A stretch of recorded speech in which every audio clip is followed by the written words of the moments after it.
A segunda teoria considera o direito substantivo. Então, será terceiro aquele que não for titular da relação de direito material discutida em juízo. E na exposição de motivos você percebe que o Código adota essa segunda corrente para definir o que é terceiro. Só que nenhuma das duas consegue explicar todas as modalidades interventivas. Quer ver um exemplo? No chamamento ao processo, quem está fora do processo é o devedor solidário, é o fiador, é o co-obrigado. E eles participaram efetivamente da relação de direito material. Então, na nomeação à autoria idem, né? O réu que está no processo é que é parte ilegítima. O responsável está fora. Então, nenhuma delas se aplica a todas as hipóteses. E aqui a gente passa para as modalidades interventivas.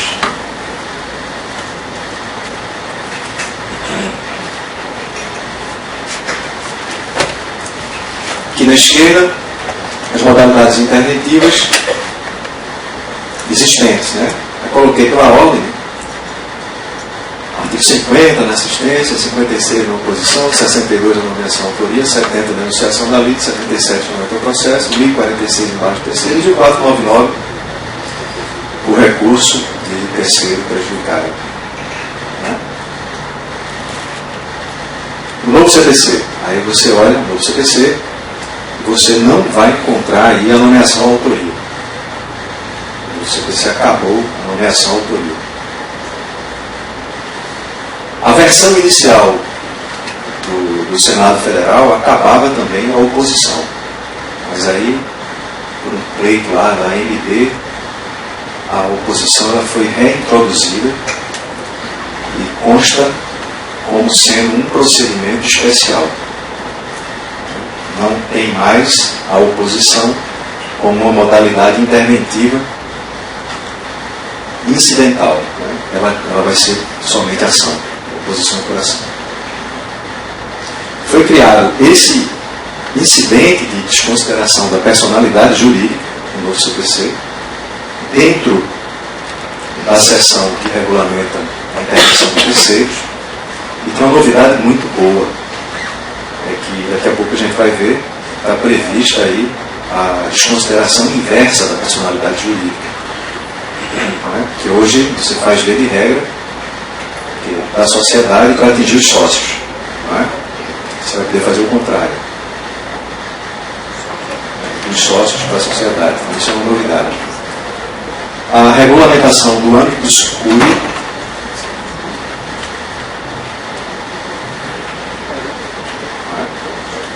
Enfim, estão aí as principais modalidades interventivas que a gente passa a ver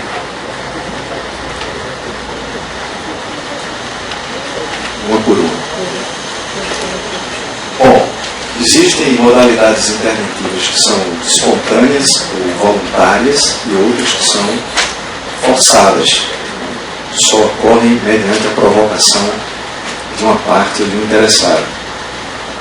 Então, das modalidades voluntárias, a gente tem a assistência, a oposição, né? O assistente ele ingressa espontaneamente. O oponente também, ele não é chamado, ele não é intimado. Os embargos de terceiros irem e também o recurso do terceiro prejudicado. Eles ingressam espontaneamente. São modalidades forçadas. Aí eu coloquei aqui correção da ilegitimidade passiva, que é o novo CPC, ele acabou com a nomeação à autoria, como eu disse agora há pouco, mas ele aproveitou aquele procedimento da nomeação à autoria e colocou dentro da contestação. Aliás, o novo CPC, ele adota aquele princípio da concentração das defesas na contestação de forma radical. Né? Não vai ter mais as exceções, não vai ter mais a exceção de incompetência relativa, não vai ter mais exceção de impedimento, nem exceção de suspeição. você vai ter que alegar na contestação ou na primeira oportunidade que tiver para falar nos autos, se o motivo acontecer depois. E interessante também, né, que o novo CPC ele considera suspeito o juiz que for amigo do advogado.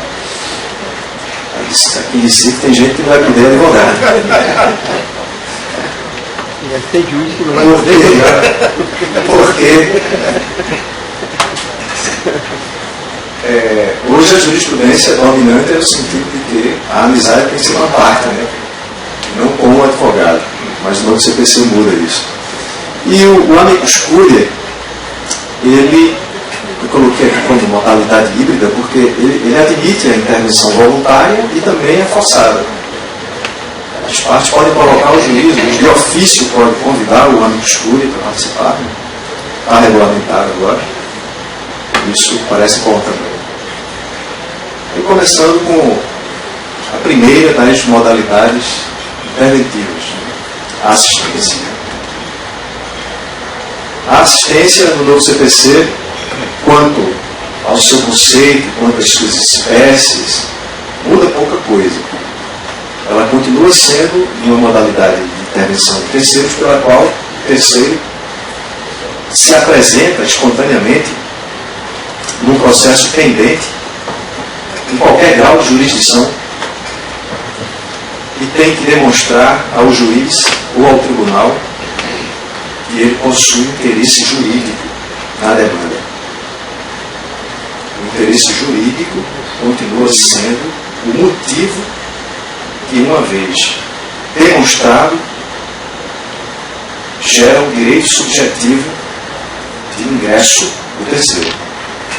Se o terceiro prova que tem interesse jurídico, o juiz não pode obstar a sua intervenção. Melhor dizer, não deve, do que pode.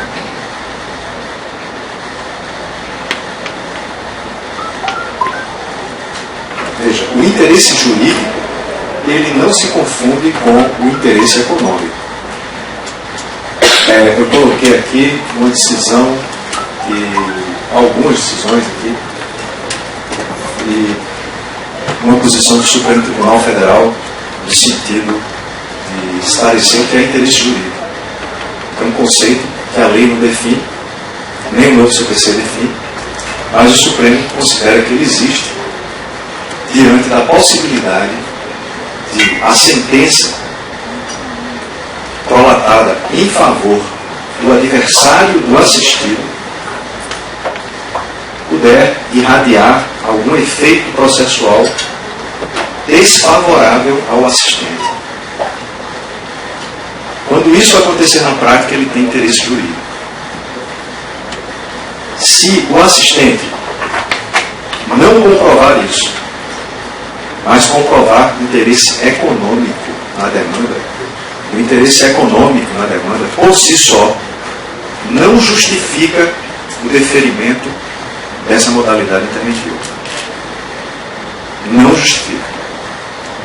Por exceção à regra, a gente tem essa lei aqui, a 9469, que ela cria para alguns autores, isso aqui seria uma outra modalidade interventiva, eu não coloquei ali no rol porque eu acho que é um tipo de assistência. Marinoni, por exemplo, ele chama essa modalidade aqui de intervenção anômala da fazenda pública. Então essa lei ela garante às pessoas jurídicas de direito público que elas podem intervir independentemente da demonstração de interesse jurídico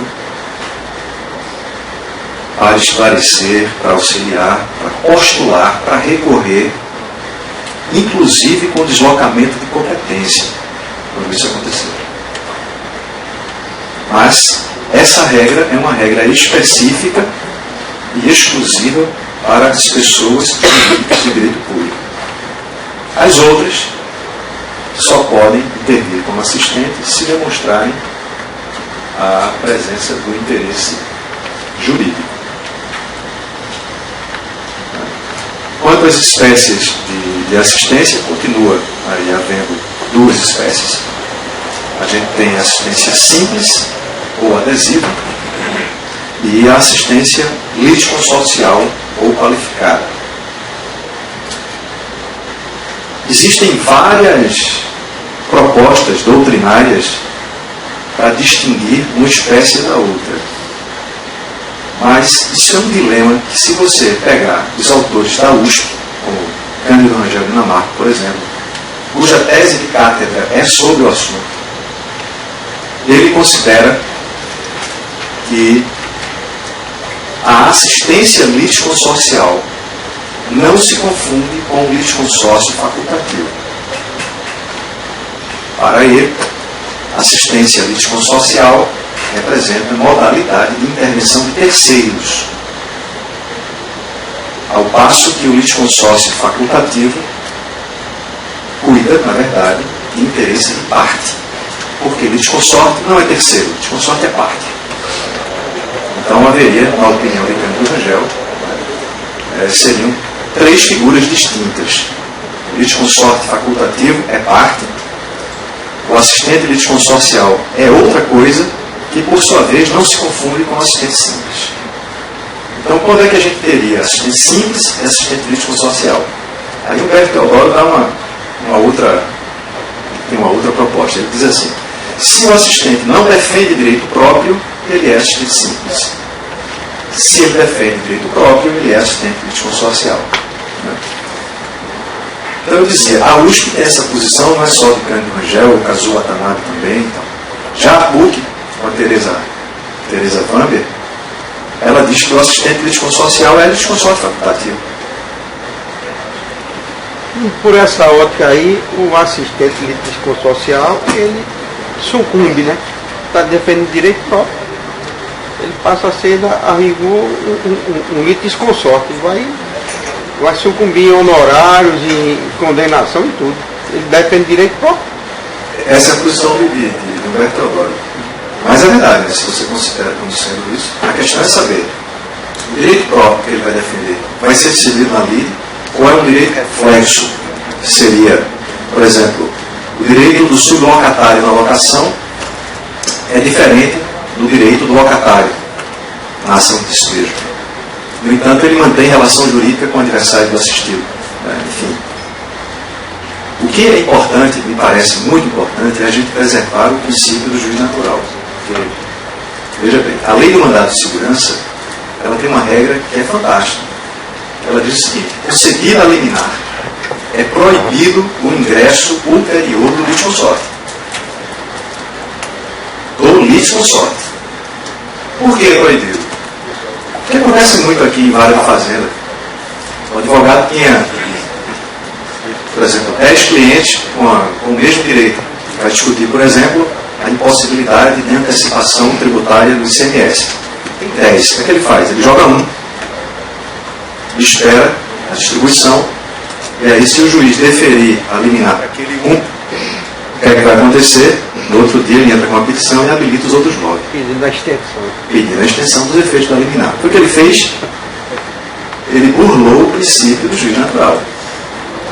Tem alguma norma no CPC que proíbe? Não. Tem na lei do mandado de segurança. Agora, veja, o litisconsorte ulterior, facultativo, a gente tem que ter muito cuidado. Se tiver uma liminar, se tiver uma tutela antecipada, alguma coisa, para estender os efeitos, precisa verificar, né, com muito cuidado, se ele está burlando ou não está burlando. Como ele pode burlar, e aqui não, mas sempre acontece, ele entra com os 10 de uma vez só. E espera que um dos 10 receba a liminar, desiste dos 9 e pede a extensão para que eles...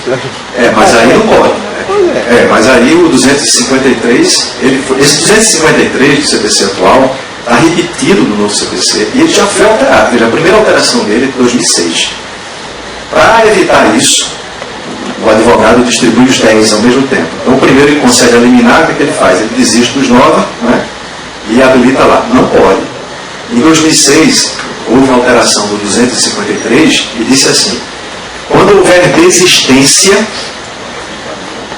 ele tem uma nova propositura, mesmo que nessa nova propositura haja litisconsortes que não haviam antes, ela tem que voltar para o mesmo juízo. Isso é competência funcional, tem que voltar para o mesmo juízo, para preservar o juiz natural. Aí o que os advogados passaram a fazer? em vez de pedir desistência, fazia um abandono da causa. Abandono não é desistência, né? O juiz extinguia por abandono, aí ele podia. Aí mudaram a lei novamente e disseram assim, se houver extinção, não pode mais. Né? Para tentar mudar. Por outro lado, pessoal, a assistência está lá no parágrafo único do artigo 50, norma que vem repetida, daqui a pouco vou mostrar no novo CPC. Ela cabe a qualquer tempo e grau de jurisdição. Ora, eu não posso admitir que você faça, em grau de recurso, a habilitação de um assistente para que ele se beneficie de todos os efeitos da sentença sem ter participado do devido processo legal. Isso é um absurdo. Não tem sentido. Então, se eu habilito o assistente a qualquer tempo e grau de jurisdição, é porque ele não é parte. Ele é terceiro. Isso é uma questão que merece uma reflexão. Aqui, ó, artigo 54 do CPC atual, ele diz que considera-se, quando ele fala do assistente litisconsorcial, considera-se litisconsorte, da parte, o assistente, toda vez que ele mantiver uma relação jurídica com o adversário do assistido. Celso Agrícola Barbi, que era um processualista falecido recentemente lá da UFMG, ele segue esse critério do artigo 54 para distinguir o assistente simples do assistente litisconsorcial. Facilita muito, na minha opinião. Então, eu saberei se o assistente será simples ou litisconsorcial se ele mantiver ou não mantiver uma relação jurídica com o adversário do assistido. Se ele tiver, é assistência litisconsorcial. Se não tiver, é assistência simples. Isso é um critério mais seguro para a gente. E vejam que o 124 do novo CPC, ele repete, essa praticamente ipsis literis aqui, só que no lugar do toda vez ele usa o simples. Mas a ideia é essa, que está aí repetida no novo CPC. Toda vez eu clico no lugar errado aqui. Senão... Quanto ao cabimento, da assistência, o que eu falava no CPC atual, do lado esquerdo, parágrafo único do artigo 50, está dito aqui, que a assistência é cabível em qualquer dos procedimentos. Veja como ela é ampla, ela cabe em todos os procedimentos e a qualquer tempo e grau de jurisdição. Obviamente que o assistente ele apanhará o processo no momento em que ele fizer a sua intervenção.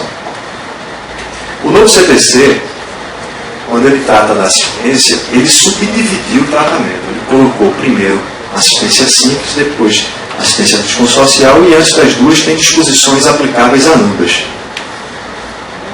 Então aqui, do lado direito, você tem o novo CPC que continua exigindo o interesse jurídico como sendo requisito para a intervenção do assistente. Continua dizendo que ela cabe a qualquer tempo e grau de jurisdição, e isso é uma disposição comum. O que é que isso quer dizer? Se aplica tanto à modalidade simples quanto à modalidade litisconsorcial. Então, ora, se eu considero que o assistente litisconsorcial é litisconsorte, será que eu posso admitir a qualquer tempo? Não sei como é que vocês pensam a respeito disso. O que é que vocês pensam a respeito disso? Se vocês estenderiam os efeitos de uma decisão já prolatada por sentença quando houvesse um pedido de habilitação de assistente do segundo grau. Vocês fazem assim? Não. Como é que vocês fazem? É raro, Bom, o ingresso do assistente, ele se faz por um procedimentozinho simples, uma petição.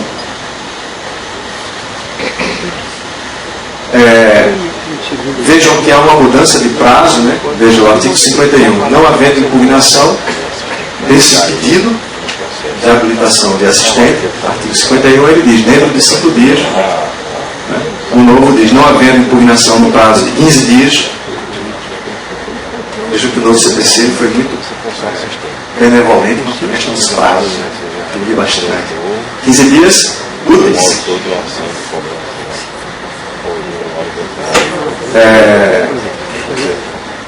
Enfim, se houver impugnação, o juiz vai decidir o incidente.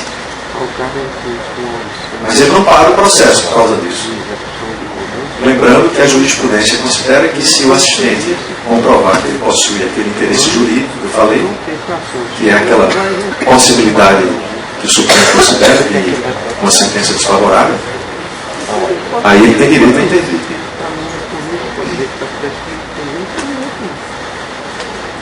Bom, o assistente simples, ele é um mero coadjuvante da parte assistida. Ele, em relação ao novo CPC, ele exerce os mesmos poderes e ônus processuais, mas isso não pode ser interpretado ao pé da letra. Será que são todos os poderes e ônus processuais da parte assistida que ele exerce? É óbvio que não. O assistente simples não. O litisconsorcial, sim.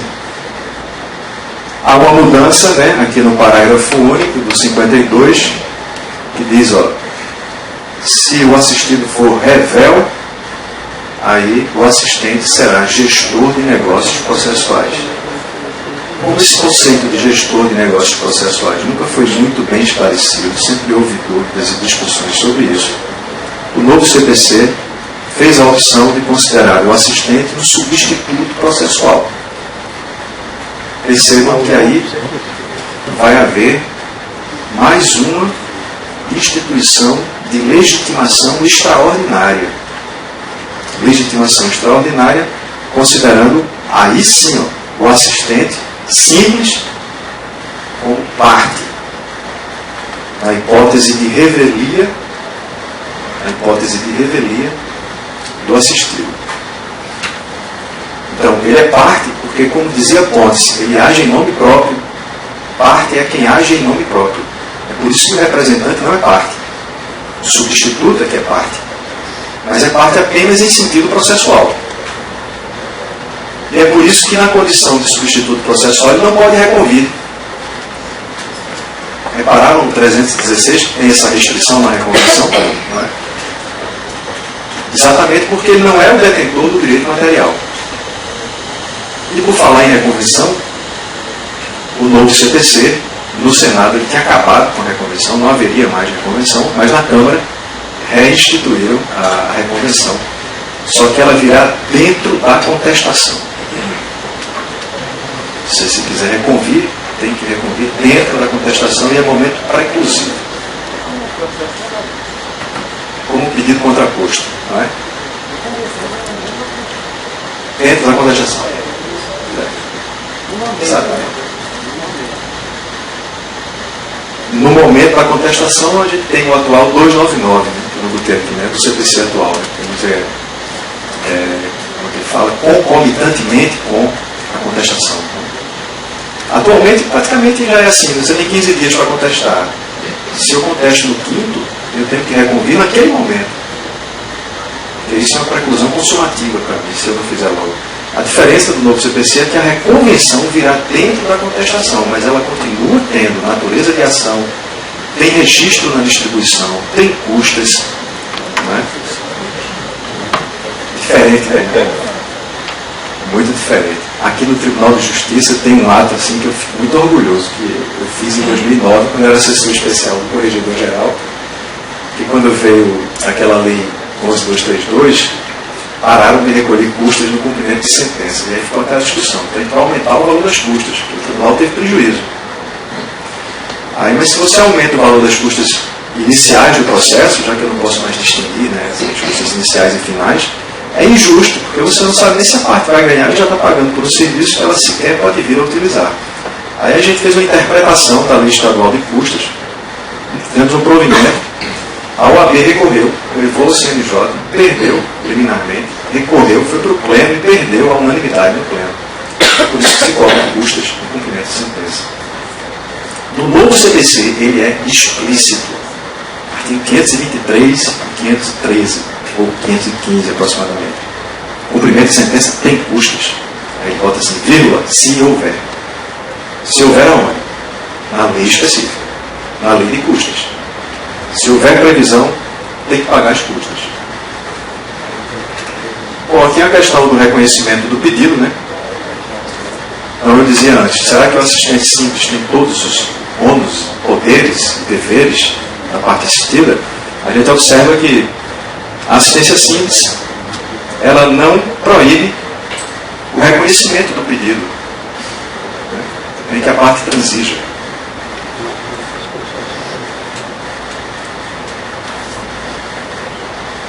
E se a parte transigir, o assistente ele fica com essa restrição, isso aqui está praticamente repetido nesses dois dispositivos, de discutir a justiça da decisão em processo diferente.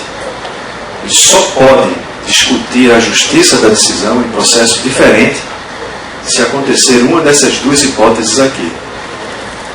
Aquela primeira, né? Se ele provar que, pelo Estado que ele pegou a causa, ou declarações do assistido, ele foi impedido de produzir provas, ou de qualquer maneira influir no direcionamento da sentença, se houver má fé do assistido. Mas como é que você prova má fé? Complicado demais. E aqui uma posição do Celso Agrícola Barney, que considera que os efeitos da coisa julgada na assistência, eles não se produzem apenas pelo dispositivo da sentença, não. Segundo ele, os fundamentos da sentença, por si só, já fariam coisa julgada em face do assistido. Tangani, grande processualista.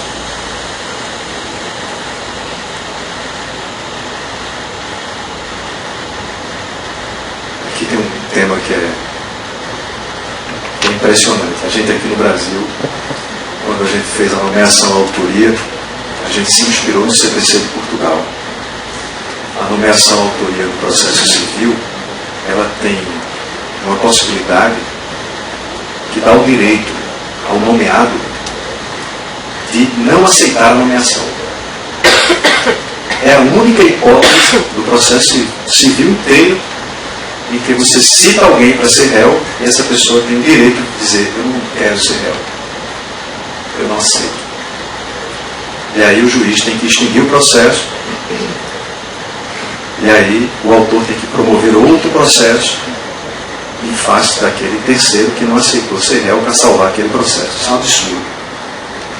Marinoni diz que essa regra é inconstitucional e a gente copiou de Portugal. Só que Portugal no CPC deles é muito melhor do que o nosso nessa passagem, porque ele garante esse direito ao terceiro como uma faculdade do terceiro.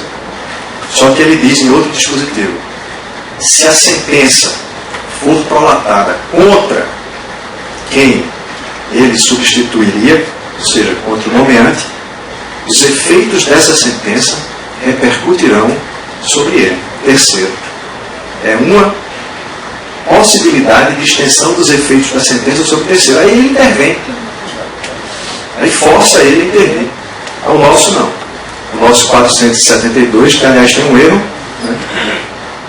Ele diz que a sentença só produz coisa julgada em relação às partes entre as quais ela for dada, não beneficiando nem prejudicando terceiros.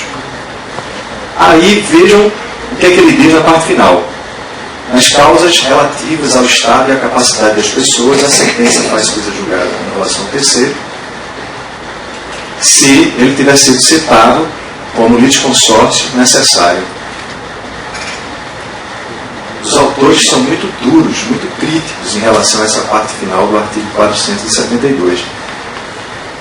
Por essa razão, ele não foi repetido ali. Essa parte final não está repetida no novo CPC.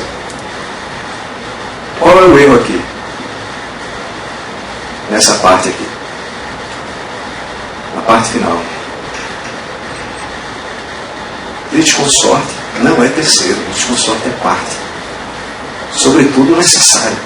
Então, se o litisconsorte necessário é parte, não faz sentido você dizer que a sentença produz coisa julgada em relação a terceiro, quando ele for litisconsorte necessário, porque nessa hipótese ele não é terceiro, ele é parte. Aí o novo CPC corrigiu e disse que a sentença faz coisa julgada às partes, não prejudicando terceiros. Vejam que sutileza. Vamos agora pegar essa parte inicial aqui, ó, do 472. A sentença faz coisa julgada às partes, entre as quais é dada, não beneficiando nem prejudicando. Nem prejudicando. Terceiro. No novo CPC. A sentença faz coisa julgada às partes, entre as quais é dada, não prejudicando.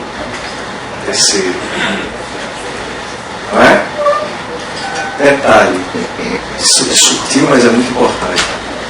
Se não fosse um veto da Presidência da República sobre um artigo, a gente teria aquele incidente de conversão da ação individual em ação coletiva, que é a grande saída para a resolução desse excesso de demanda que a gente tem no Brasil.